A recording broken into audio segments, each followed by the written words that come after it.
Сегодня официальные власти независимой Украины требуют у мирового сообщества признания Голодомора начала 30-х годов 20 века в этой тогда еще Республике Советского Союза геноцидом украинской нации. И это обращение Украины находит отклики по всему миру. На днях к числу 12 государств США, Эстонии, Канаде, Аргентине, Венгрии, Литве, Грузии, Австралии, Польше, Испании, Перу и Эквадору, признавших факт геноцида на Украине во время Голодомора, присоединилась Чехия. Голодомором, как известно, называют массовый голод на Украине, а также на Кубани, в Поволжье и Казахстане в начале 30-х годов 20 века. На Украине по различным оценкам от голода погибло от 4 до 10 миллионов человек, или от 10 до 25% его населения. В России в результате голода, ставшего следствием сталинской политики в области сельского хозяйства, погибло около 6 миллионов человек. Трагедия начала 30-х годов оказала очень сильное влияние и на Казахстан. Но каковы истинные ее масштабы? По словам нашего собеседника, первого казахстанского ученого-демографа, профессора, ректора Центральноазиатского университета Макаша Татимова, казахская нация в процентном отношении пострадала в 3 раза больше, нежели украинцы.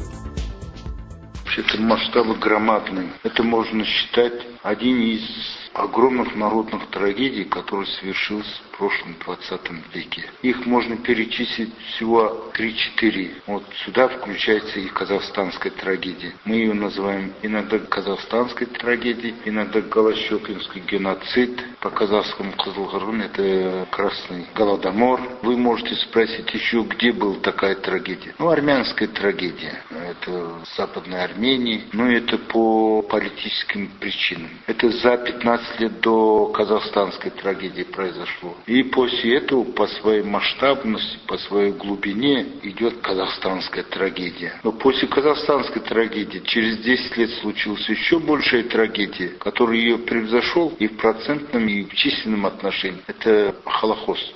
Самое позднее это Кампучийская трагедия. Вот эти 4 трагедии можно считать трагедией мирового масштаба. Жаль, что мы не смогли нашу народную трагедию поднять до уровня мировой истории. Армяне поднимают, евреи поднимают, кампучи поднимают, мы не подняли. В этом есть своя причина. Кто погиб? Отсталый народ, кочевой народ. Никто тогда не обращал внимания. Интеллигенция была слабой, доступ у них к мировой печати были ограничен. Один только диссидент Мустафа Шоқай, что им мог сказать? Даже если мог бы он сказать, у него уже были другие проблемы. Проблемы, как спасти наших военнопленных.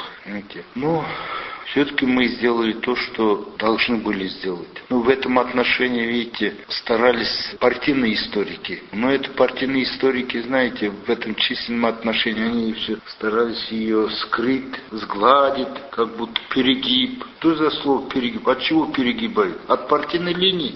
Но мы сделали то, что мы дали мировую огласку, мы дали для Союза огласку по тем временам. Мы ее сделали достоянием для всего нашего народа, и особенно оно по-новому зазвучало, когда мы получили суверенитет. Потому что в те годы, когда мы были в составе Советского Союза, все-таки нас оглушали и нам не давали полностью говорить. А когда уже был суверенитет, мы об этом уже более смелее сказали. А потом немножко, ваш вопрос верно, потом немножко заглохли. Почему заглохло? Заглохло, потому что уже было уйма информации, уйма проблем, которые накопились за 250 лет колониализма и за 75 лет тоталитаризма. Все это надо было расчищать. Этот голод, оно осталось как бы какой-то печальный эпизод всего-навсего. Сейчас к этому возвращается вот по каким причинам. В следующем году будет 75 лет как окончанию этого голода. Он окончился в 1933 году, где-то в феврале месяце, когда Филиппа Голощёкина сняли с поста и заменили Левоном Мирзояном. И еще связано с тем, что в следующем году, в феврале месяце, будет число массового расстрела партийно-советских работников. Массовый расстрел. Особенно в Алмате самых крупных комиссаров расстреливали. В Чимкенте, в Актюбинске, в Петропавловске, в Караганде. Вообще во всех областных центрах расстреливали. У меня даже есть список все у них. Там крупные деятели. В связи с этим, стали на это это внимание обращать. Но есть одно слово, когда погибают миллионы, это статистика, а когда погибает один человек, это трагедия. Вот погиб один человек, это как трагедию мы воспринимаем. А тогда-то погиб 2,5 миллиона человек, из них 2 миллиона 200 тысяч казахи. Вот. Ее мы осветили, ее восприняли как печальная статистика, и все. Какова была тяжесть преступлений против народа? Как говорит ученый-демограф, 51% казахского населения погибли от голода.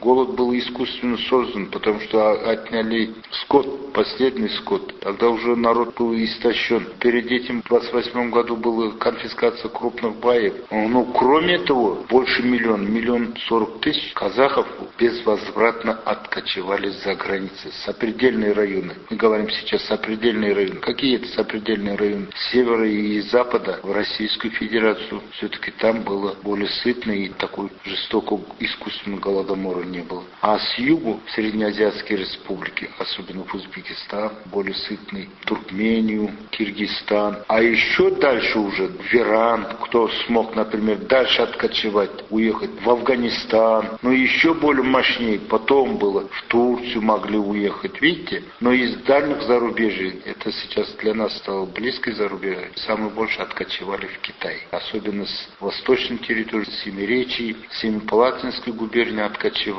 Но и то весь народ не смог откочевать, потому что безлошадному человеку ехать и преодолевать огромное пространство было трудно. Наша родная степь, о которой мы воспеваем, она превратилась из кормилицы матушки в ловушку. Ну, представь себе, например, человек как мог доехать, например, скажем, с Мангышлака до Ирана без верблюда? Или безлошадному человеку, скажем, из Улутау как мог уехать, скажем, в Тюменскую область? Это с крупным рогатым скотом дальше 100 километров не уедешь. Тем более, если овцы и козы, они очень плохо передвигаются, и человек уже далеко не может уехать. И все это заготовки, друг за другом, заготовка мяса, заготовка это, и все.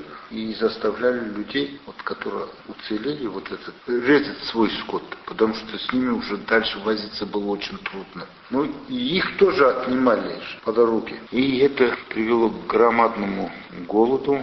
Мы иногда говорим, вот была война, революция. Ну, революция касается только мужчин. Война касается только мобилизационного возраста. А во время голода погибли в первую очередь дети. Это подрастающее поколение. И погибли женщины, которые не могли уехать куда-то. Это воспроизводящее поколение. Вот. Поэтому ее последствия было огромное для казахского народа. Иногда у меня часто спрашивают, если не было бы вот этого искусственного голодомора, сколько было бы казахов в мире? Казахи тогда занимали второе место среди тюркоязычных народов после турок. Намного было многочисленнее, чем узбеки. Если бы казахи не погибли, сейчас казахов насчитались бы в Казахстане 25 миллионов, а в мире 30 миллионов. Поняли, да? А сейчас мы едва довели казахов выше 9 миллионов. Еще мы ждем 10 миллионов, когда он будет. Народ вокруг Казахстана сильно рассеялся. Получилось дисперсное расселение. Степь буквально опустел.